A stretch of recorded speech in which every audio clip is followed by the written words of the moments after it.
भाई अगर one plus के नॉट 4 या फिर एकदम रिसेंटली लॉन्च जो उनकी वन प्लस 13 की सीरीज है, वन प्लस 13R, इन दोनों ही फोन्स के बीच में अगर आप कंफ्यूज हो तो आज की वीडियो में मैं ये कंफ्यूजन एकदम ही क्लियर कर दूंगा आप सबका। जहां एक तरफ वन प्लस नॉट 4 में 2025 में काफी अच्छे डिस्काउंट्स लगने स्टार्ट हो गए हैं। अब तो भाई अगर आप इसके प्राइसेस ट्रैक करते जा रहे हो तो अराउंड 25,000 इसको डील्स के टाइम पर आप खरीद सकते हो। और दूसरी तरफ वन प्लस 13R हाल फिलहाल में लॉन्च हुआ है तो 43,000 का इसका बेस प्राइस है।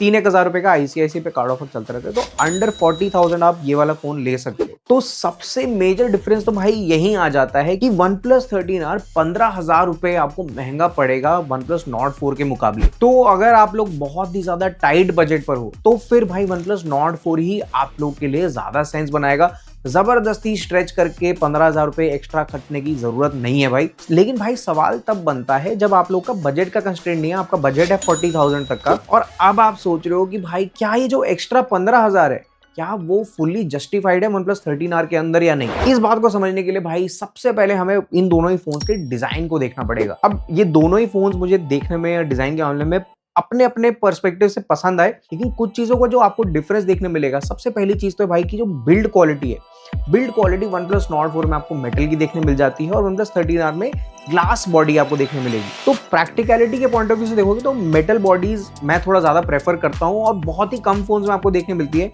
Which makes the one plus not 4 का बिल्ड थोड़ा ज्यादा प्रैक्टिकल, क्योंकि अगर कभी फोन गिरता भी है तो ज्यादा टूटने टाटने का डर नहीं रहेगा वन प्लस 13R के जैसे। मुझे क्यों तोड़ा?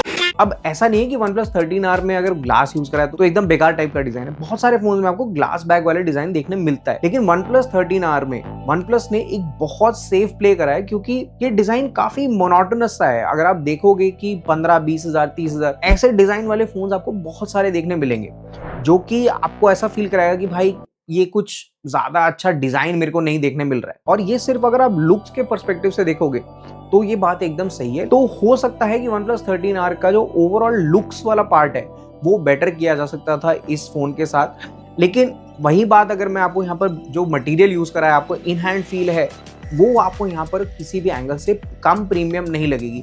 फोन हाथ में पकड़ने में आपको अच्छा फील कराएगा। बट अगर मेरे से पूछोगे कि वन प्लस नॉट 4 और वन प्लस 13R में कौन सा डिजाइन मुझे ज्यादा पसंद आता है, तो वो वन प्लस नॉट 4 का डिजाइन पर्सनली मुझे ज्यादा बेटर लगा। आप लोगों को इन दोनों फोन में से किस फोन का डिजाइन ज्यादा अच्छा लगा वो नीचे कॉमेंट में एक बार जरूर बताना। अब अगर लुक्स आपके लिए ज्यादा मैटर नहीं करती या आपने फोन पर अल्टीमेटली केस ही चढ़ाना है, तो भाई फोन के डिस्प्ले की अगर बात करी जाए ना, तो इन दोनों ही फोन में वन प्लस 13R का जो डिस्प्ले है वो बहुत ही ज्यादा बढ़िया है। सबसे पहली चीज तो ये कि मुझे कर्व डिस्प्ले ज्यादा पसंद नहीं है, तो यहाँ पर आपको वन प्लस 13R के अंदर एक फ्लैट डिस्प्ले देखने मिलता है, जो मेरे हिसाब से काफी प्रैक्टिकल डिसीजन था वन प्लस 13R के अंदर। LTPO एमोलेड डिस्प्ले है, तो 1 हर्ट्ज से लेके 120 हर्ट्ज तक का रिफ्रेश रेट आपको देखने मिल जाएगा। रेजोल्यूशन भी भाई काफी अच्छी फुल HD प्लस का आपको रेजोल्यूशन देखने मिलता है। तो कंटेंट अगर आप देखना पसंद करते हो यूट्यूब पर, नेटफ्लिक्स पर, इंस्टाग्राम पर, अच्छी क्वालिटी का कंटेंट देखने मिल जाएगा। और आपको ऑप्शन है कि अगर आपको सैचुरेटेड कलर टोन ज्यादा पसंद है तो आप स्क्रीन की जो कलर प्रोफाइल है वो चेंज कर सकते हो। अगर आपको नेचुरल पसंद है तो आप नेचुरल सेटिंग्स के साथ भी स्टिक कर सकते हो वन प्लस 13R के अंदर। तो डिस्प्ले के बारे में अगर देखा जाए ना, तो दोनों ही फोन्स की डिस्प्ले में मेरे से पूछोगे तो मार्जिनली वन प्लस 13R की डिस्प्ले ज्यादा बेटर है वन प्लस नॉट 4 के मुकाबले। लेकिन अब जहां पे एक बहुत तगड़ा डिफरेंस आपको महसूस होगा इन दोनों ही फोन्स के अंदर, स्पेशली अगर आप बेस वेरिएंट लेते हो दोनों ही फोन के, तो वन प्लस 13R परफॉर्मेंस के मामले में डोमिनेट करता है काफी तगड़े तरीके से वन प्लस नॉट 4 के ऊपर। सबसे पहले तो रॉ परफॉर्मेंस के लिए आपको जो चिपसेट मिलता है वन प्लस 13R में, वो स्नैपड्रैगन 8 Gen 3 का चिपसेट मिलता है, जो कि लास्ट ईयर फ्लैगशिप फोन्स में लगता था। तो यहाँ पर आपको रॉ परफॉर्मेंस काफी तगड़ी मिल जाती है। वहीं वन प्लस नॉट 4 के अंदर जो है वो मिड टीयर चिपसेट है, जो कि आपको स्नैपड्रैगन 7 Plus Gen 3 की देखने मिलती है। तो 10-11 लाख का ऑन टू स्कोर निकल के आ जाता है, which makes it raw performance के मामले में आपको एक अच्छा डिफरेंस देखने मिल जाएगा। बट इसका क्या मतलब है? क्या ये मतलब है कि मेरे को रियल लाइफ जो एक्चुअल में काम करूंगा आम डे टू डे में, उसमें वो डिफरेंस फील होगा? तो उसका जवाब है भाई नहीं, कि ऐप लोड होने में आपको ज्यादा डिफरेंस नहीं फील होगा दोनों ही फोन्स के अंदर। थोड़ी बहुत कैजुअल गेमिंग अगर आप करते हो तो उसमें भी आपको वन प्लस नॉट 4 एक रीजनेबल परफॉर्मेंस दे देगा। अब आप बोलोगे भाई परफॉर्मेंस में फिर फर्क ही क्या हुआ? फर्क है भाई कि वन प्लस 13R में आपको बेस वेरिएंट में 12 GB रैम वाला मॉडल मिलता है और वहीं नॉट 4 में आपको 8 GB वाला मॉडल मिलता है। तो वन प्लस 13R की टेस्टिंग में मैंने ये पाया कि यहाँ पर रैम मैनेजमेंट जो है वो बहुत ही ज्यादा बेटर है एज कम्पेयर टू जितने भी मैंने 8 GB वाले फोन्स टेस्ट करे हैं अभी तक अपने चैनल पर, कई बार ऐसा होता होगा आप लोग के साथ कि आप कोई ऐप खोल के छोड़ देते हो और आपने कुछ इन्फॉर्मेशन उस ऐप पे डाल रखी है और आप थोड़ी देर बाद या 1-2 घंटे बाद या 2-3 घंटे बाद अगर आप वापस आते हो उस ऐप के ऊपर और आप देखते हो कि भाई वो सारी इन्फॉर्मेशन जो आपने डाली थी वो गायब हो गई है और वो ऐप फिर से टोटली रिफ्रेश होके स्टार्ट हो रही है। OnePlus 13R में ये काफ़ी सारी ऐप्स मैंने देखा है कि वो मेमोरी में ही स्टोर करके रखता है and it takes me back to the last state जहां पर मैंने छोड़ा होता है। और ये बात मुझे काफ़ी अच्छी लगी OnePlus 13R के अंदर, which is I wanted to share with you. इसी चीज़ को थोड़ा ज़्यादा डिटेल में मैंने OnePlus 13R के लॉन्ग टर्म रिव्यू में कवर करा हुआ है, वो मैं यहाँ पर लिंक कर दूंगा, आप जाके एक बार चेकआउट जरूर कर लेना। अब परफॉर्मेंस के बारे में बात कर लिए तो अब सॉफ्टवेयर एक्सपीरियंस कैसा फर्क महसूस होगा आपको OnePlus Nord 4 और OnePlus 13R में, ये बहुत लोगों को कंफ्यूजन रहता है कि भाई क्योंकि OnePlus Nord सीरीज है तो थोड़ा एक इनकी ब्रांडिंग नीचे वाली सीरीज है, नंबर सीरीज नहीं है, तो यहाँ पर सॉफ्टवेयर में क्या हिसाब किताब है। तो देखो पहले क्या होता था ना कि OnePlus 13R जैसे जो नंबर वाली सीरीज होती थी वो फोन में थोड़ा सॉफ्टवेयर एक्सपीरियंस और ज्यादा क्लीन रहता था, लेकिन इस बार OnePlus ने ना जाने क्यों ये डिसीजन लिया है कि OnePlus 13R के अंदर भी आपको थोड़ा बहुत ब्लोटवेयर देखने को मिलता है। तो एक तो ये चीज है जिससे मैं थोड़ा डिसअपॉइंटेड हूँ OnePlus 13R के अंदर।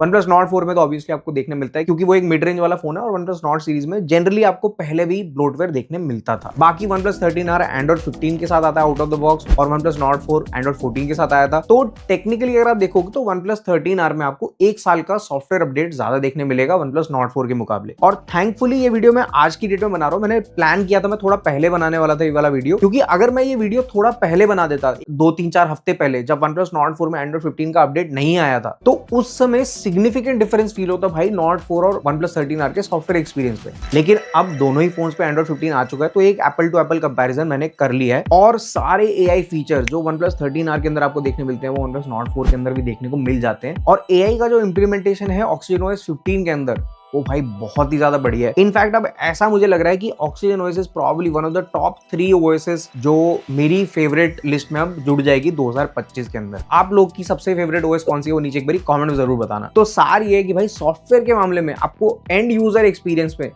कोई बहुत मेजर डिफरेंस नहीं देखने मिलेगा OnePlus Nord 4 और OnePlus 13R के अंदर। तो अभी तक आप देख रहे होंगे कि परफॉर्मेंस को छोड़ के ना कोई मेजर डिफरेंस नहीं देखने को मिल रहा OnePlus 13R के अंदर जिसको मैं अपग्रेड बोल सकूं और 15,000 रुपए अगर वो जस्टिफाई करता है वो मैं कह सकूं। दूसरा जो मेजर अपग्रेड आपको देखने मिलता है OnePlus 13R के अंदर वो है उसका स्टोरेज। आपको बेस मॉडल में ही 256 GB की स्टोरेज देखने मिलती है जो कि OnePlus Nord 4 के बेस वेरिएंट में आपको 128 GB की देखने मिलेगी आज की डेट में भी। And this is a welcome change कि OnePlus 13R में बेस मॉडल में ही 256 GB का ऑप्शन आपको देखने मिलता है। The other good thing about the storage is कि भाई ये UFS 4.0 वाली स्टोरेज है तो एप्स वगैरह लोड होने में आपको और ज्यादा बेटर लोड टाइम्स देखने मिलेंगे OnePlus 13R के अंदर OnePlus Nord 4 के मुकाबले। एक चीज जो और अच्छी कर सकते थे OnePlus 13R के अंदर वो है कि भाई USB 3.2 Gen 1 का अगर आपको यहाँ पे मास स्टोरेज सेटिंग देखने मिल जाता तो OnePlus 13R और Nord 4 में एक और अच्छा डिस्टिंक्शन बन जाता जो कि आज की डेट में नहीं है क्योंकि दोनों ही फोन जो है USB 2.0 के ऊपर चलते हैं, जिसका बेसिक सा मतलब ये है कि भाई अगर आप PC में या SSD में या हार्ड डिस्क में डेटा ट्रांसफर ज्यादा करते हो तो आपको जो रीड राइट स्पीड्स हैं वो USB 2.0 के हिसाब से देखने मिलेंगी जो कि USB 3.2 Gen के हिसाब से थोड़ा स्लो रहता है।